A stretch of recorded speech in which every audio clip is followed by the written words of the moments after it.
Well, graduation ceremonies have looked different all across the state this year, including those tough fought for seniors, the speeches that everybody was looking forward to, valedictorians, salutatorians, senior class presidents. That is correct. And Deanie joins us again here. And Deanie, with some graduations going virtual, many of those speeches are being delivered to empty auditoriums. Very strange. Yeah, that's what we saw here this year. But even so, their messages this year of strength, of resilience, of fortitude, it's all very powerful. I would say thank you for being here if I actually had people in front of me, but I guess a more correct term would be thank you for tuning in. Our high school years have come to an abrupt and unsatisfying end. We have completed our classes online while sitting in our pajamas. I would be more than willing to trade in a Google Meet for one more day at Carbon High. No senior prom, no senior all-nighter, no senior sunset, and no senior ball. We can all agree that our high school chapter ended at a cliffhanger, that this pandemic stole what we rightfully earned. But take a moment to think about all the things we accomplished in high school. When you think of high school, you should remember all of the friends that you made.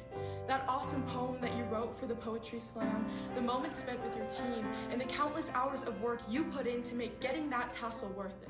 My teachers at Logan High have not only taught me history and physics and English, but have helped me become more curious and more confident. Back in March, we didn't know that we would be walking the halls of Wendover High as students here for the last time. And of course, we cannot forget our 2 months of online courses and Zoom calls. So when your kids complain about going to school, you'll be able to say, "Back in my day, we couldn't go to school. We had to do our schoolwork at home." When we planned our senior skip day, I don't think this is what we had in mind. As much as this virus has tried to drive us apart, it has done much more to bring us together.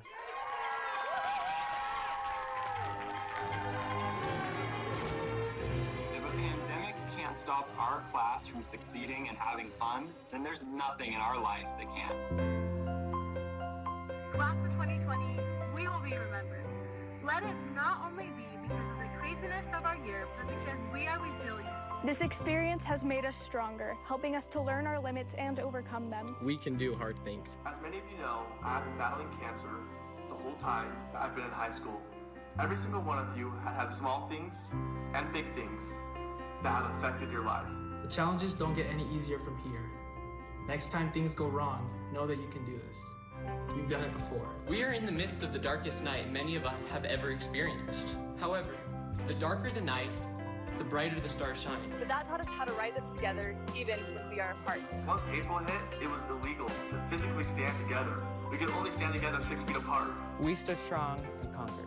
The greatest people to have ever lived didn't become great in spite of their trials, but because of their perseverance through those hardships. Thank you for always being there and supporting me in my dreams. Let's remember how much we need each other, how much we help each other. We have a brand new life in front of us, and we can change the world. Because the people who are crazy enough to think they can change the world are the ones who do.